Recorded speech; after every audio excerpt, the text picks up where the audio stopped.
Just think of what you have to offer that can be timely.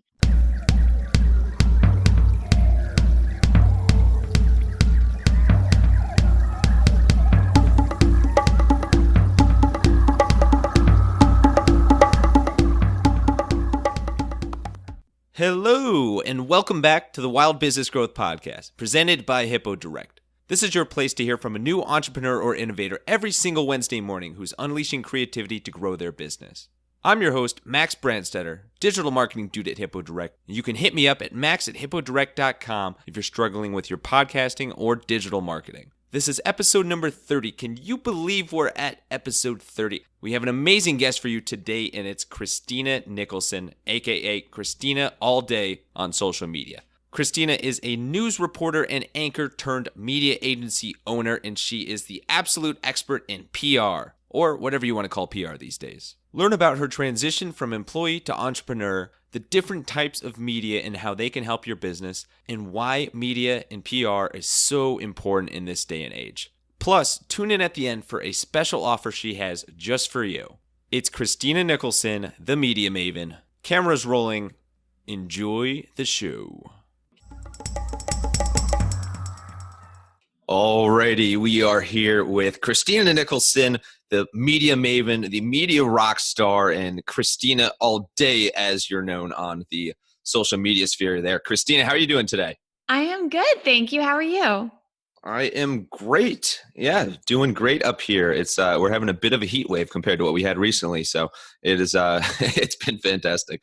But we were chatting a little bit before, and it's always very cool to have someone with Ohio roots on the podcast. So, shout out the OH. Go Bucks, IO. There we go. But Christina, it's we connected over social media, and the more I learned about you and heard about your story, I was just blown away by your career and the things you've done across different industries and across different areas of the media. So it's really, really cool how sort of you have that journalism background and you've done a lot of stuff outside of TV as well. For anybody that is not familiar with you yet, can you mind giving a brief summary of how you got into your professional career in the first place and sort of what's the biggest thing that you're up to today? Yeah, so I started in TV. I was a TV reporter and anchor for 10 years. I started in New York City, actually. Oh, yeah, very close to home for me. Yeah, so I started at News 12, and then I went to Beaumont, Texas, to Fort Myers, Florida, and then I finished at the NBC station in Miami. And that's just how it works in TV. You slowly work your way up. You start small and work your way up.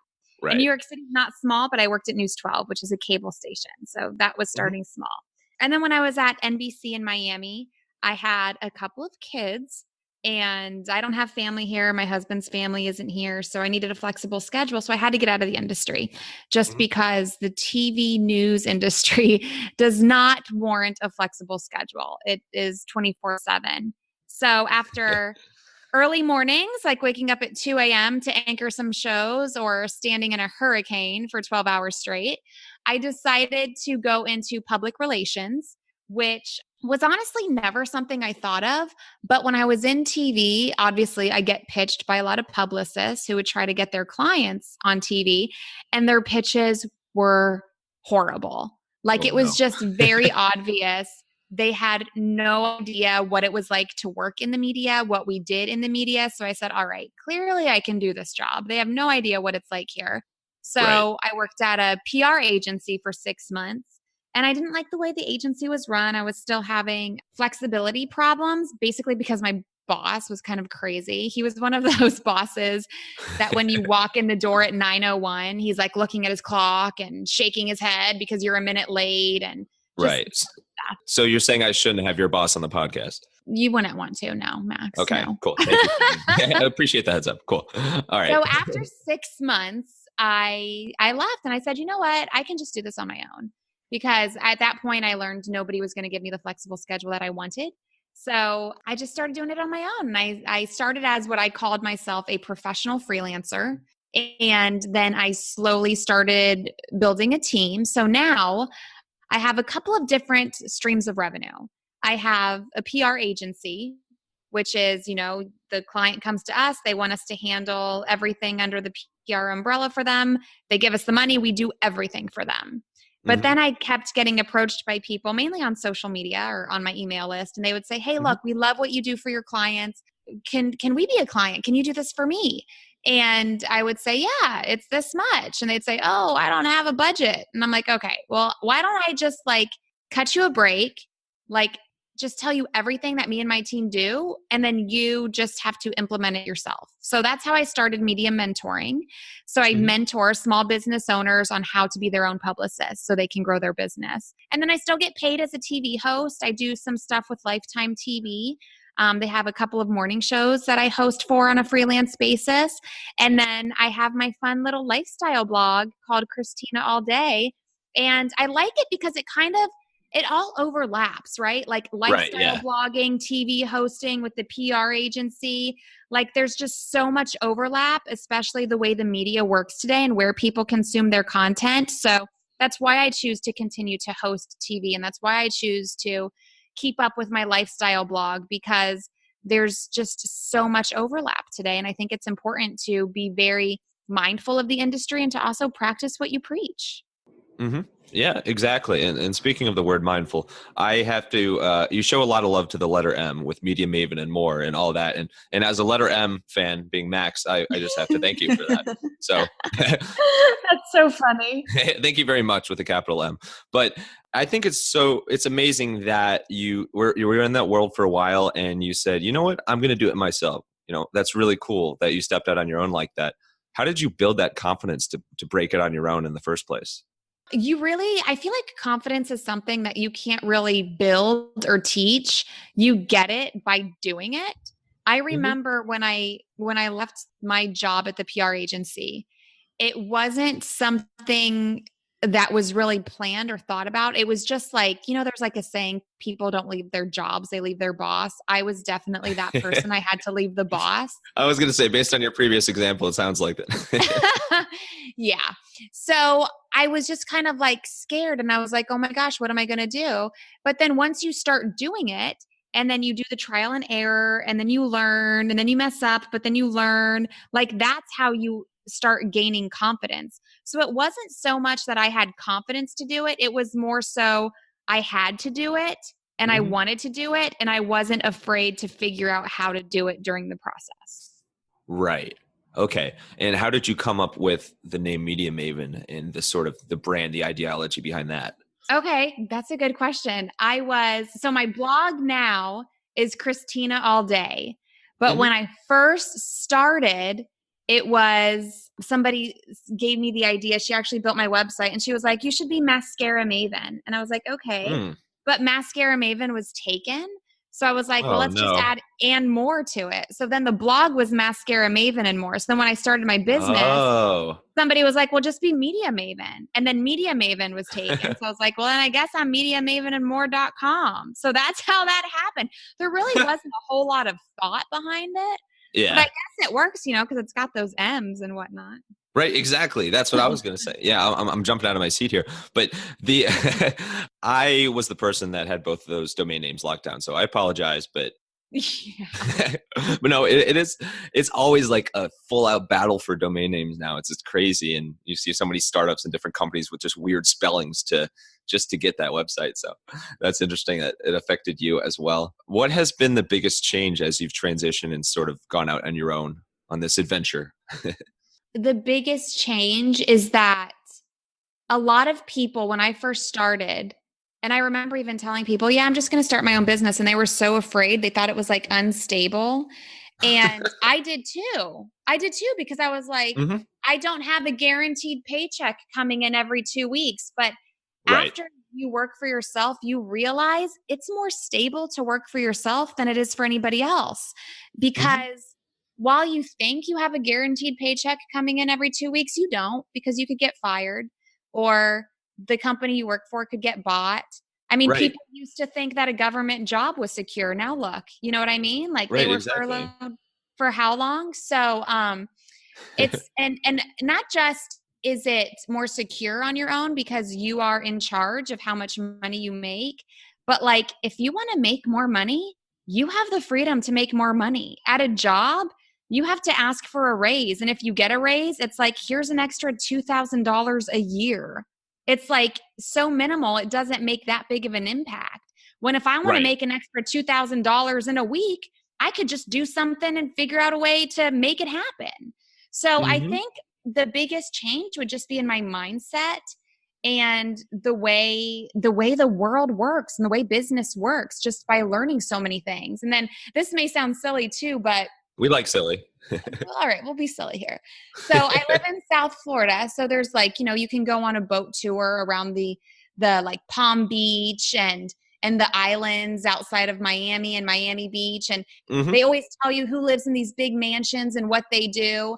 Right. And I don't think I've ever heard anybody say they worked at a full-time job and they worked really, really hard and they worked their way up.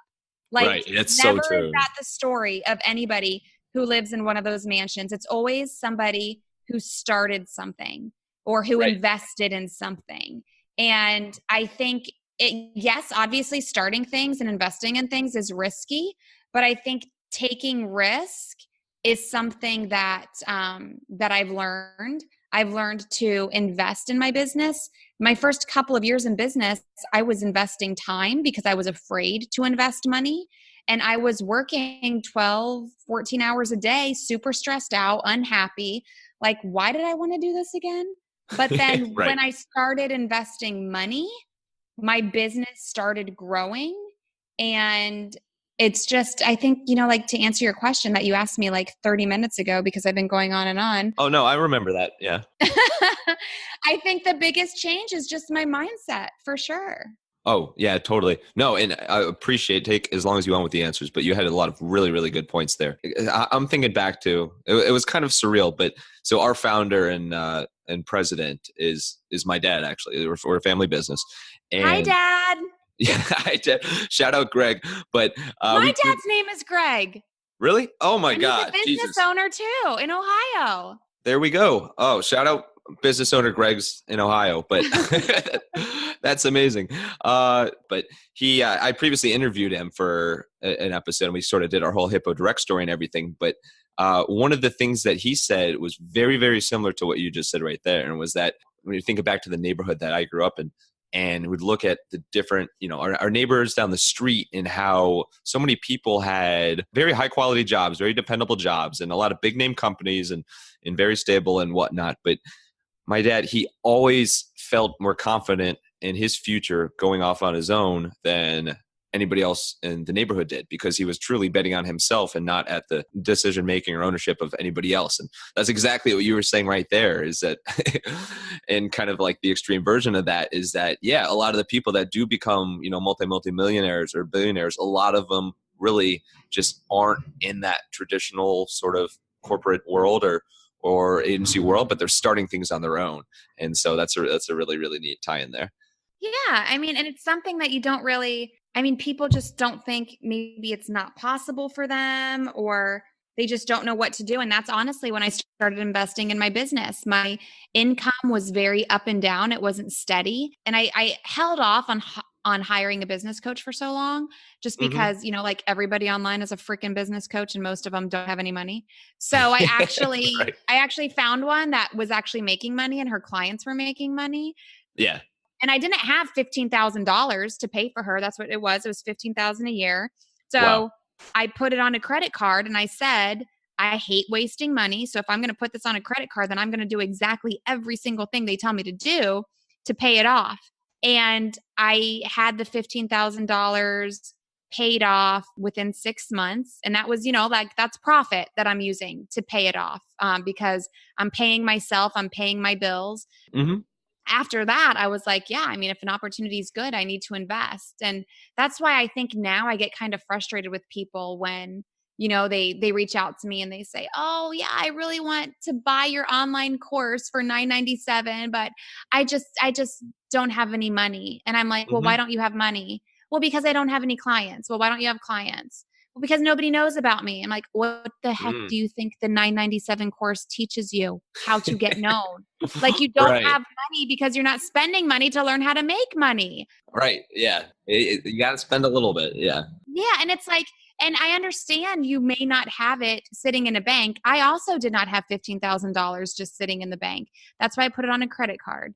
And that's why I did whatever I could to get it back. And I did. And not only did I get it back, like, it's a year-long program. Not only did I get it back for the year, but I have all of that knowledge and all of those resources and all those people that I've met during that year-long program that will last me a lifetime. Right.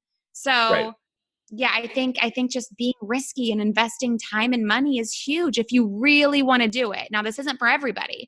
Like, if you don't really want to do this, if you're good with getting up and going to work and working for somebody, then that's awesome, because we need people like that too. Oh yeah. Yeah. Plenty. Yeah, right. And I get frustrated when people tell me, "Oh, I really, really want this and I'm working so hard," but they're not willing to invest anything or take any risks. Right. Yeah, exactly. It goes back to that risk taking. Beautiful segue there. So thank you very much, Christina. So I want to dive into a little bit more about the different services you offer with Media Maven. And so you have the course, you have plenty of different services that are super helpful in the PR world and the media world. What would you say is your biggest priority right now of the different services you offer? Yeah. So with my agency, we do 4 different things. And my agency, I like my local restaurants and hotels and salons and spas. I think they're fun for me. But I Mhm. also have clients nationwide who have products. Like, I have, a company that sells glasses and contacts. I have a company that has a board game. Huh. So I have a variety of different clients, and what we do for them is 4 things. We do media relations, which is basically just getting you in the media, on TV, in magazines, in newspapers, on podcasts, whatever it is, without spending Shout out money on ads. podcasts. Shout out. Without spending any money on ads. I also Mm, do video production for my local clients. I have a TV background, so I love storytelling through video.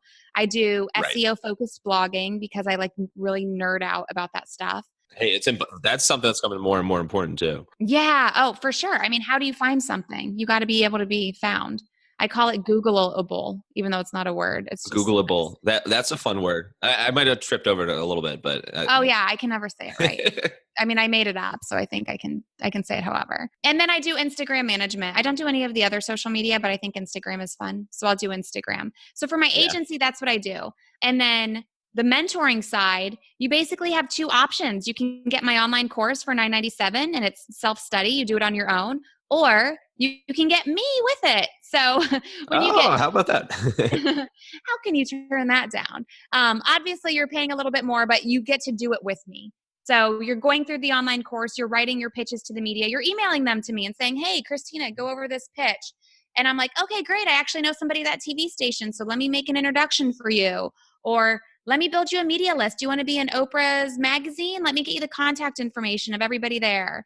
Mhm. So you're really using me and my contacts and my expertise in addition to having lifetime access to that online course. Oh, that's amazing. And the course is the media mentoring program, right? Yes, a very original name, isn't it? Hey, well, there's multiple M's in there, so I'm totally down with it. So, That's right. That's the but how did you decide to start your own course? Because obviously there's so much energy behind this sort of passive income now, and kind of these icons like Pat Flynn and John Lee Dumas and all these Yeah. figures behind it are very inspiring. I mean, Amy Porterfield, you name it. How did you decide that you were going to fully commit to this and you were going to put something out there that you could package and people could really benefit from, even if it's not at the time, direct contact with you? Yeah. Well, I mean, I think because one is I wanted to have something at a lower price point because there are those people who aren't comfortable investing, $5,000. Instead, they want to invest $1,000. Right. So I wanted something at a lower price point. But also, even with my mentoring clients, I'm like, before we get on calls and talk about anything, you have to watch module 2, because don't waste a phone call with me learning how to put a pitch together when I do that in module 2, because Right. there are lots of strategies that I can teach you, and I don't want to be teaching the same thing over and over and over again to different people. So why not record it in a video, give them resources, like here are copies of exact pitches that have led to local and national coverage, take them and make them your own. I mean, it's just like, why do the same thing over and over again when you can just record it and everybody can get the same value? It's brilliant. Yeah. And now with everything being online, we have that platform that it's so easy to share that, and it's such a great way to connect with people that way. So that's very, very cool. How much time? I'm curious, how much time do you spend on that nowadays from the back end? Like how much is involved with editing or putting out new modules? How big of an ask is that? Well, what I did with the media mentoring program, I actually sold it to my list before I even created it. Mm, I worked closely. You mentioned Pat Flynn. I worked closely with him and I was like, all right, Pat, right. this is an idea I have. What do we do about this? And he was like, well, send an email to your list, see if anybody wants it. And if they want it, you create it. And so I'm like, okay, well, if they want it and I got to create it, I got to like clear off 2 weeks of my schedule to get this thing together. Right. So I pre-sold it. So I was like, okay, well now I need to make it. So then I made it all at once. And then what I'm doing now is if I need to update anything, I'll just update it. But I am actually getting ready to pre-sell something to my list that's going to be a lower tier product. So I'm actually in the process of what you're asking. I'm Right. going to do something lower tier that is just specific on gaining exposure in local TV. And so I'm going to pre-sell Oh, that to my list. If anybody buys it, then I'll make it. If nobody buys it, then I got to go back to the drawing board and figure out, okay, is this what you want? Or is my messaging wrong? Or what's the problem here? But I'm right. not going to make something before I sell it just because it could be a waste of time. And I really don't like wasting time. Interesting. So you're really using your feedback from your list and your loyal fans there, right? Yeah, I mean, just tell me what you want. And then not just tell me what you want, but show me you want it. Because it's super easy for somebody to say, hey, I have these email lists for you. Would you buy an email list with these kinds of people on it? And people will say, yeah, but they won't pull the trigger and buy it. So I want to Right. see you buy it. And then if you do buy it, then I'll deliver it to you.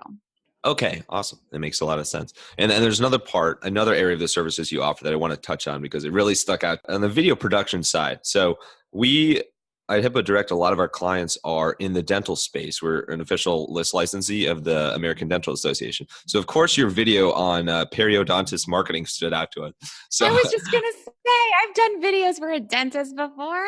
yeah, so that's cool. Not that we don't have like things in common like Ohio and dad's name Greg, but uh, what's the story behind that? How did you decide to get into video production, and then specifically on that one, can you tell us a little bit about that periodontist, how that kind of came about? Yeah. So honestly, that dentist, I like collaborating with a lot of other people who do exactly what I do. There's lots of people in the industry, or not just this industry, but any industry. They see competition and they don't want to work together. They don't want to help each other out. I can tell you, like, I am so tight with so many other publicists who do the exact same thing I do. And that Right. that dentist was actually a client of another publicist friend of mine. Oh, that's so cool. Video. Yeah. And she didn't do video. So she was like, here, do you want to do these videos for him? And I'm like, sure. And the reason why I do video is just because like I was a TV journalist. I wasn't a print journalist. So I like sitting people down. I like interviewing them, getting them to give me emotional sound bites and getting cool pictures and video of what they said and filling in the gaps and telling the story. So the Right. way I approach video, and I mean, there's so many different kinds of video you can do for different people. Like BuzzFeed has those viral kinds of videos. The videos I like Right. to do for clients, they're almost like a news story that you would see on TV, except they're not depressing and sad and disturbing. And they are promotional, right? Like on TV, you're not supposed to be promotional. But these Hmm. ones are kind of promotional, but like in a storytelling way where you're having a person sit down doing the interview and then you're covering up that interview with B-roll. It's just fun for me to put the whole thing together. Yeah, yeah, it seems like it, and they turn out great. And I love your philosophy that, yeah, I mean, technically, a lot of people in the same industry are your competitors, but I think now in this social media age, so much more can be gained from collaborating with your competitors or people in your industry, just because Oh, it's a new audience every absolutely. time. I mean, that's what we're doing right now with podcasts. So it's amazing. It's a great approach to it. Yeah, absolutely. And there's people that I've tried to I've tried to build relationships with other publicists and I'll be like, "Oh, do you need help? Like I know somebody here and I know your clients here."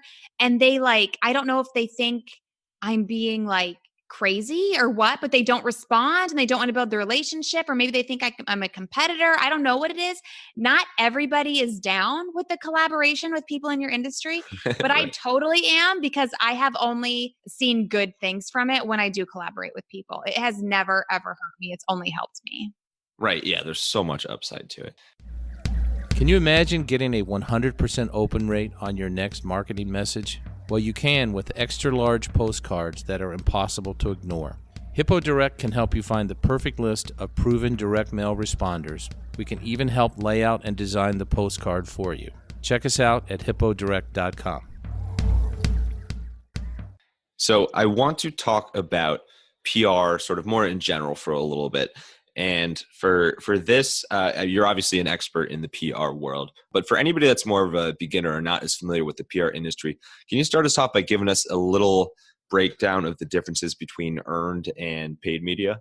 Yeah. And honestly, I'm trying to get away from calling it PR and public relations. I haven't learned yet what else to call it, but I feel like people don't really know what that is or what it means. Right. And I think that's just because also it can mean a few different things, and the media industry is just changing crazy fast. So maybe the definition is changing, but I'll give you the difference. There's three kinds of media. There's owned, earned, and paid. So owned media is like your podcast. You own this podcast. You decide what goes on it. It's your media, just like your website and your social media. Right. You can control what you put out there. So your owned media, that's like step one because you control it. That's where you really want to put your best foot forward. When people search you, what do they find? You control that on your own media. I'll get to earned media in a second. Oh, foreshadowing.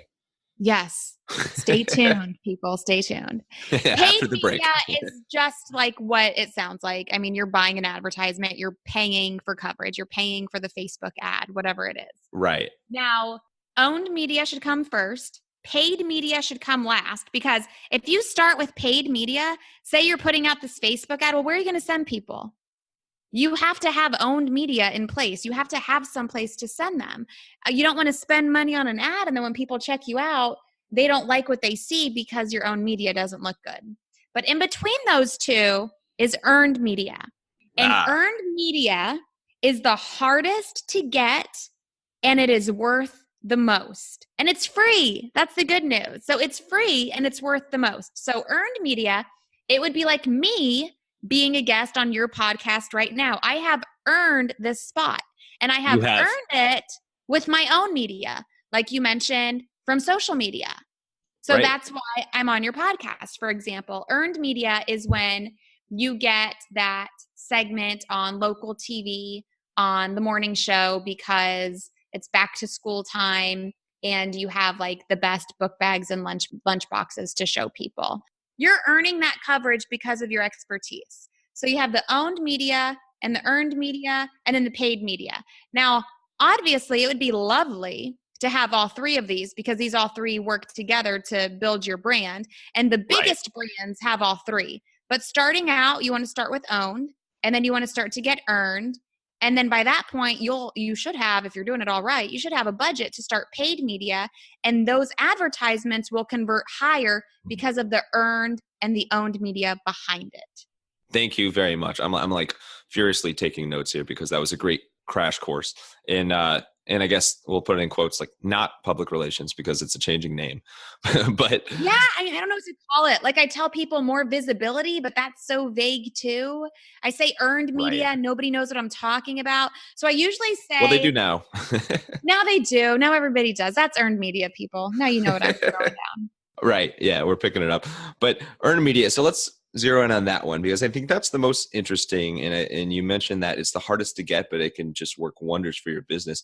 So what advice or strategies do you have? What would be your recommendation for the best ways to position yourself to earn media? Yeah. Okay. So it's definitely the hardest to get because everybody wants it. I had a client get featured on the Today Show. And obviously, we're earning this. We're not spending any money on it. So you could imagine it's pretty competitive to get on the Today Show for free. But you would think so, yeah. Right. It's worth 3 times more than an advertisement. And that's for a couple of reasons. One, an advertisement costs money. So when you see somebody, as a consumer, what do you think when you see an ad? You think, oh, cool, they paid a lot of money to be there. When we see a Super Bowl commercial, we know they're paying a lot of money to be there because it's an ad. But when somebody chooses you to be there, then we know that you are an authority and you are credible and you're trusted, because why else would somebody put you there if you're not being paid for it? So that's why it holds this whole different meaning. Like Max, you're choosing to have me as a guest on your podcast. That must mean you know, like, and trust me. And people who know, like, and trust you will automatically know, like, and trust me, because you're almost like endorsing me by bringing me on your podcast. But if you said, and here's an advertisement from Christina Nicholson, and I just, gave you a 30-second spiel on my online course, people are going to take that differently because they know I'm paying for that ad. So that's one reason you want to earn it and not pay for it. All right. And that's a great segue. Here is an advertisement from Christina Nicholson. I'm just messing with you. I Good, because I didn't have one prepared. But no, it's incredibly true. What would you say is your favorite method overall for getting a media hit on something? I think your low-hanging fruit is going to be promoting yourself as an expert in your industry. That's what I'm talking about with you here. I'm talking about my expertise. I'm not necessarily going on and on about my services. Like right now, I'm going to tell people how they can earn media coverage. And I can give you specific examples of clients that I've worked with. I had a client with a product. Products are amazing around Christmas time and before Christmas time, because that's when everybody does a gift guide. We have Valentine's Day. Valentine's Day is great for a great idea for a date night or something to give your husband or your wife for Valentine's Day, whatever it is. You always want to be promoting your service or your product or your expertise with a timely angle. Like, why are we talking about this right now? Because if you don't give the media a reason to talk about it or do the story right now, then you're probably going to go on the back burner and be forgotten. So just think of what you have to offer that can be timely. Like if we're talking about a dentist, Halloween is the big one, right? Like talk about candy and eating candy. Back to school, we could talk about back to school. There's so many different things you could piggyback on. Like even after an awards show, like the Oscars or something, we're talking about people's teeth. Or, I think it's like the thing to do, like you get, I don't know what they are. You work with dentists. You should know more than me. Like people get these fake teeth to make their teeth look perfect. Like that's a trend we could talk about. We could talk about teeth whitening after the Oscars. There's just a variety of different things, different topics. You just want to make them timely. And because when you make them timely, you're making them newsworthy. But again, your lowest hanging fruit is going to be your expertise. Whether or not you have a product or a service, whatever it is, you always want to be promoting your expertise to get that coverage. Yeah. And now with so many new media forms, there's so much more opportunity for just more experts in the different, and it can be super specific as well. It's funny that you mentioned that example about dentists on Halloween, because we had Dr. Durgam on the podcast previously, and she's been featured in Gary Vee's Crushing It book and a lot of outlets for growing her business through social media. And this past Halloween, she was so active about all these campaigns about being smart with what your kids are, what sort of candy, what they're going with, what sort of things that they're taking when they go trick or treating at night. And these are some healthy alternatives and what can be obviously way better for your teeth. So that is your example in itself has already been proven earlier, previously by a previous guest. So that's pretty cool. I love that. So, and one more question I had about this PR/not PR world. Well, this will be the PR world because it's more traditional. What are your thoughts on the traditional press release? Terrible. Don't do it. No, don't do it. But I can give you a perfect example of why you shouldn't do it. We've already talked about how the media industry is changing like crazy, right? I was watching on Netflix the Ted Bundy tapes. Stay with me here. I swear this is relevant. So I was watching this and they were, it's in the 70s when all of this is happening. And they did, they were showing, an interview with one of the police chiefs. And he mentioned that he was sending out a press release to let everybody know what was going on. And I was like, well, good Lord, this guy in the 70s is sending out a press release to let everyone know what is going on. And in 2019, people still think this is how they reach people. Mind you, also in the 70s, one jurisdiction didn't know what the other jurisdiction was doing because they couldn't communicate. To tell people Ted Bundy was on the loose, they needed to fax people from across the country, like using a fax machine. They didn't have any DNA testing to catch the guy. But still, for some reason, people think that sending a press release like we did in the 70s is the way to do it today. And it is just not, because press releases are long and boring. And again, this kind of goes back to what I was talking about at the top of the show when I said, I got out of TV and I went into PR because all these publicists were sending these terrible press releases. That's because they never worked in the media. They didn't know we deleted them because they were long and they were boring and we didn't have time to read them. They have a lot of words, that's for sure.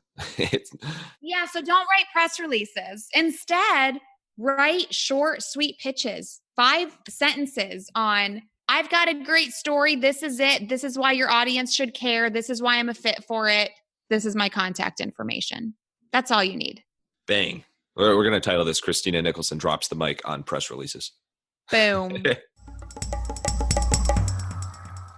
So let's pivot here to a section on inspiration and creativity. It's so fascinating across the industries how important creativity is and how people bring that about. So think about, people here, hobbies, resources. So first, you mentioned Pat Flynn previously, but in addition to Pat, who else has been really inspiring for you in the business world along your entrepreneurial journey? Yeah, I think Pat's great. I'm in his mastermind now. He's terrific. And I guess a lot of people in the mastermind with Pat, there's a couple of bloggers who have built insane followings and they're super niche. There's one, her name's Cassidy. She's with succulentsandsunshine.com. She literally makes money teaching people how to grow succulents. Like a succulent is like a little plant. I didn't even know what it was when I first met her. And I just think it's so fascinating how she learned SEO and got a bunch of traffic to her website. And now she's got, you can go to Costco and she's got a book on succulents. She's got online courses. She makes affiliate income. Like, that's inspiring to me. There's another blogger in our group. Her name's Alex. She's with travelfashionGirl.com. She's built this huge brand because she was traveling the world and blogging while she was doing it. She learned SEO along the way. She gets tons of traffic to her website. Now she has products like how to organize your suitcase products on Amazon.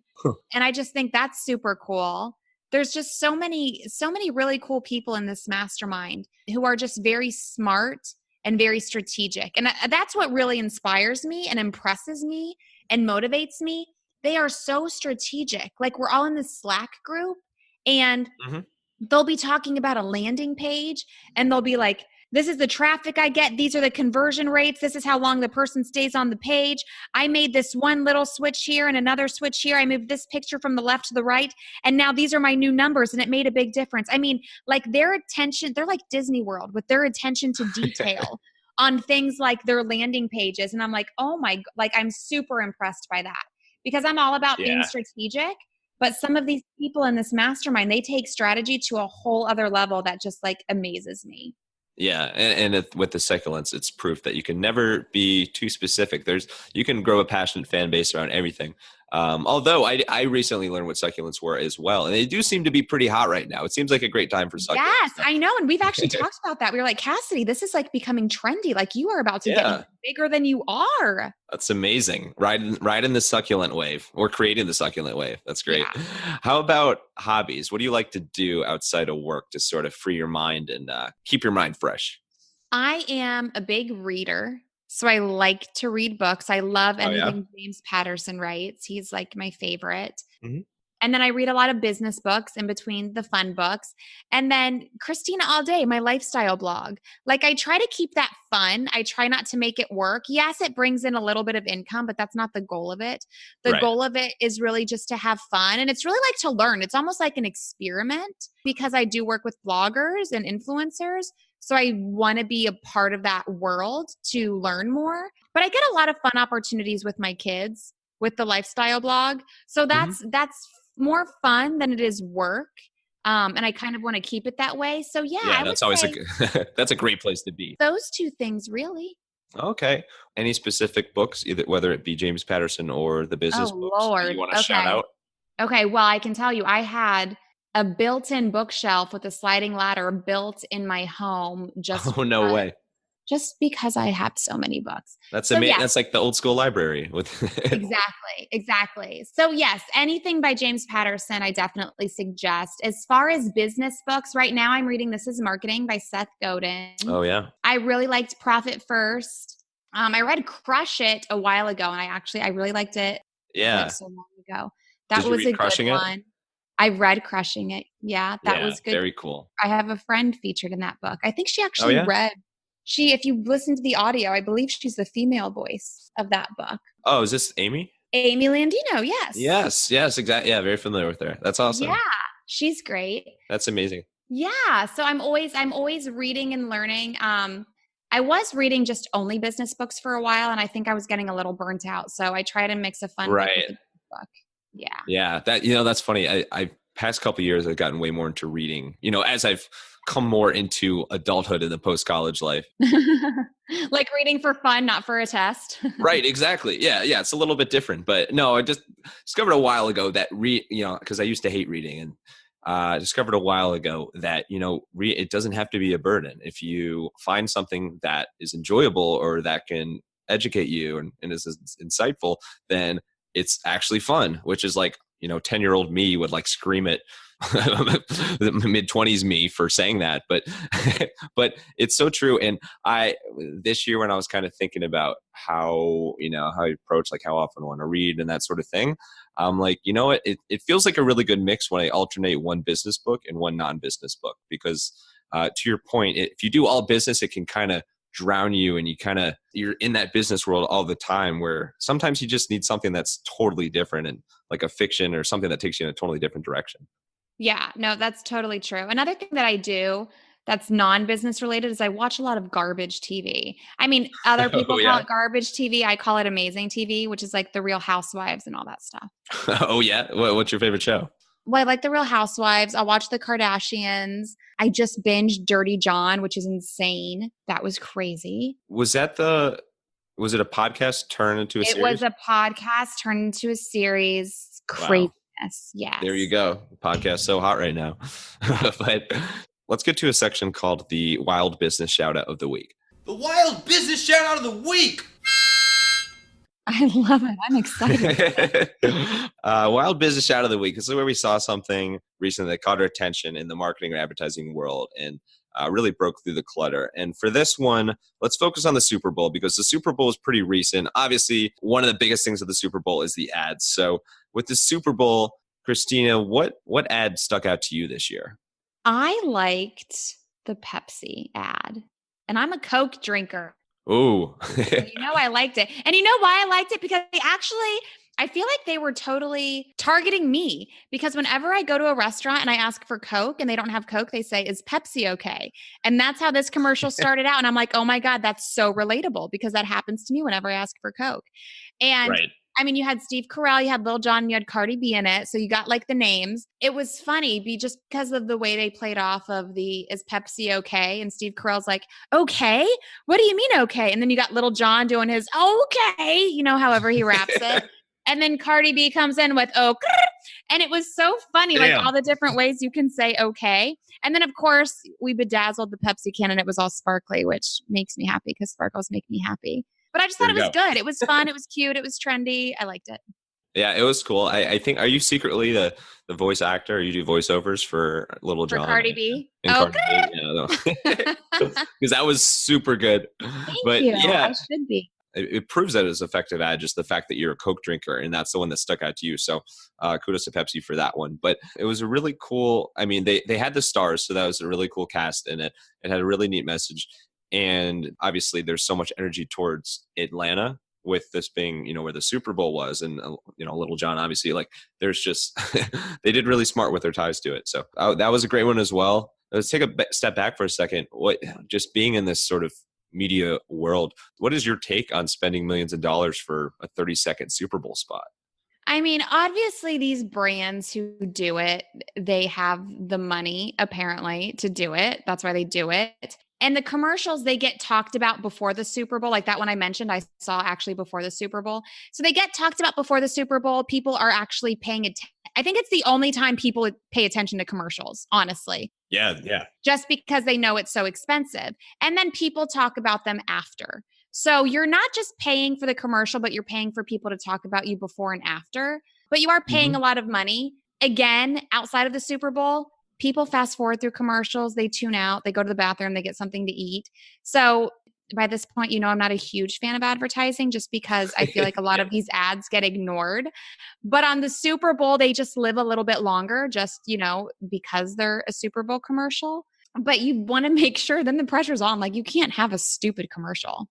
Like, it's got to be good. It has to be good. And it's got to be good because you're competing with a lot. And I saw some stupid commercials. Like, there was one, I didn't even know what it was about. I didn't know who it was for, but I know they were like mermaids talking about something under the ocean and there were sharks there and I had no idea. And it was just dumb. And I think it was like the very first Super Bowl commercial of the night. So yeah, the pressure's on to deliver a good commercial.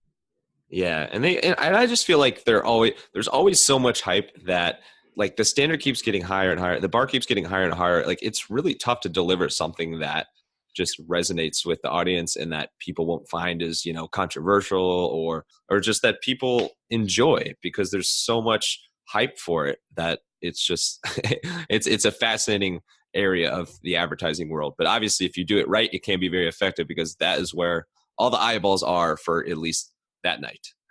Yeah.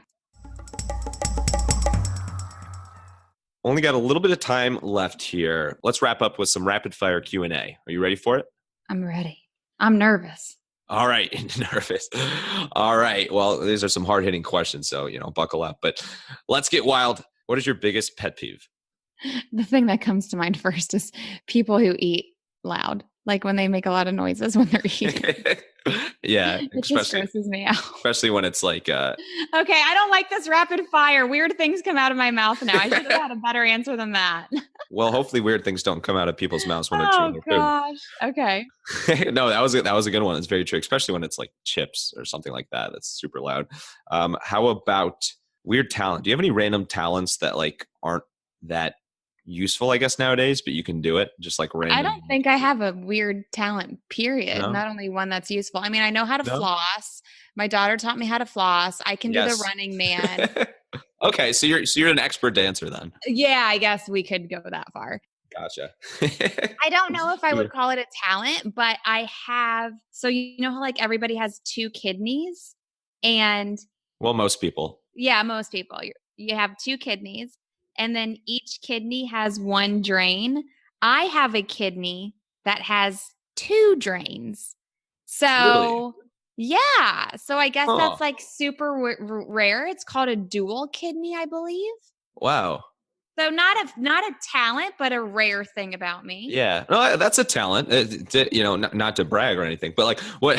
No, but does that affect your life at all? Like, is there any? No, I didn't even know. Like, I found out when I was like pregnant, and they were like, "Oh, this is interesting. You have a duplex kidney." I guess it's only common in 1% of the population. Like, no medical problems, no treatment or anything. Wow. Yeah, you just have like an extra. Maybe that means I have like 3 kidneys. I don't know. It's interesting. Maybe 3, 4, 5, keep them coming. Yeah, instead of 2 tubes, I have 3 tubes. That's amazing. That is definitely something I would not have guessed about you. Yeah. No, most people don't. Yeah. How funny. Okay, if you had to hear the same song, it can only be one song for the rest of your life every time you listen to music, what song would that be? Definitely something like 90s pop. Like something like NSYNC or Britney Spears or Beyonce or something. I mean, maybe like Celine Dion, My Heart Will Go On from Titanic. Like something you're going to like make me cry. Something like that would be amazing. Classic. Okay. What is you're based in Florida now. What's your favorite beach in Florida? I'm not a beach person. Okay. I don't like the beach because you get sweaty and you get sandy and you're just messy and dirty, and I just don't like it. That's true. So especially with like the extra kidney, so much to deal with. But okay, how about what would you say is your favorite outdoor activity then in Florida?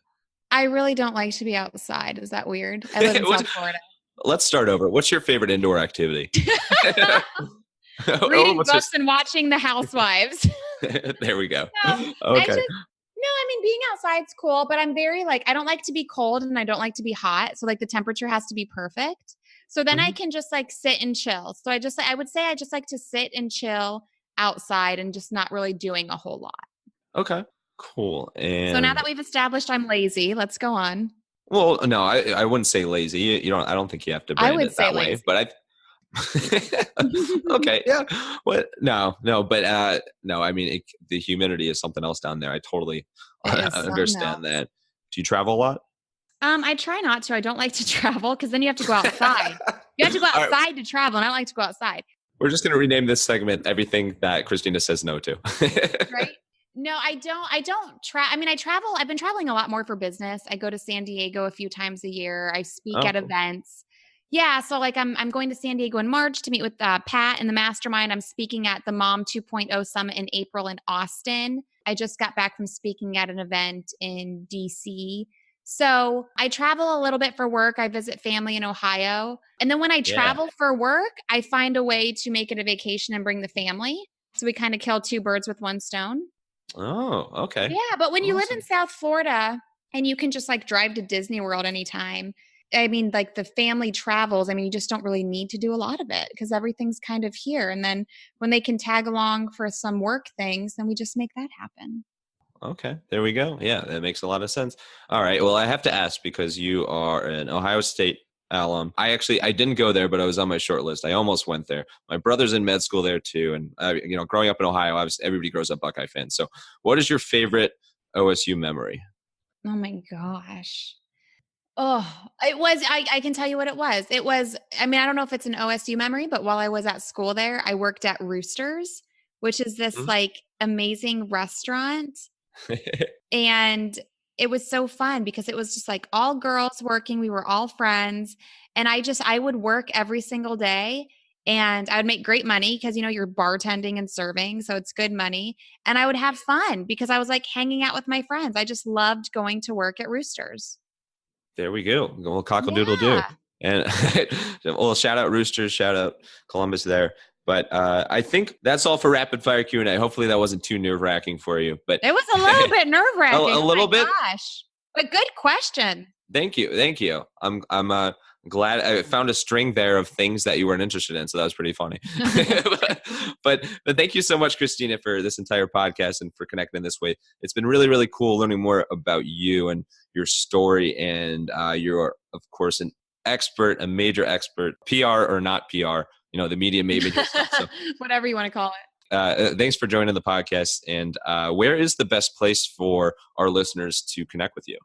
Thank you. Well, you can find me on Instagram and Twitter at Christina All Day, where Max and I hang out, or All the time. you can head to my website, which is mediamavenandmore.com. And then you could also, can I give your audience something? Sure. Yeah, of course. Do you think they'll want Love it. something? Okay. I So think I so, can yeah. give them access to a 3-day media class where on day 1, they can learn how to pitch the media, day 2, to get the publicity, and day 3, to turn that publicity into profit. So Perfect. if that sounds like something you would like to get your hands on, you can get that at mediamavenandmore.com/publicity.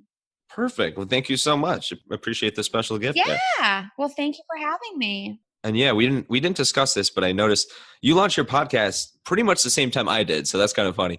Did we? Yes. I Yes, launched Become a Media Maven in August. August. Yeah, exactly. August 2018. So, and what's the name of the podcast for people to check it out? Yeah, it's called Become a Media Maven. There we go. Simple enough. Make sure to check it out. Christina's awesome. She has some awesome guests. May have been listening to an episode or two earlier, not to tilt my hand or whatever. But thanks again, Christina. And now just to wrap up, the stage is yours. Any final thoughts you want to wrap up with?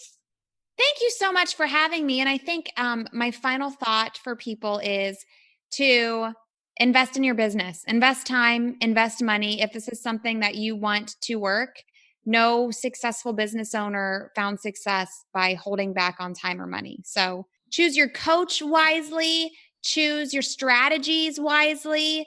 You can't get time back and it's scary to spend money. So you want to make sure you are doing it with the best intentions and with the best knowledge and resources at your disposal.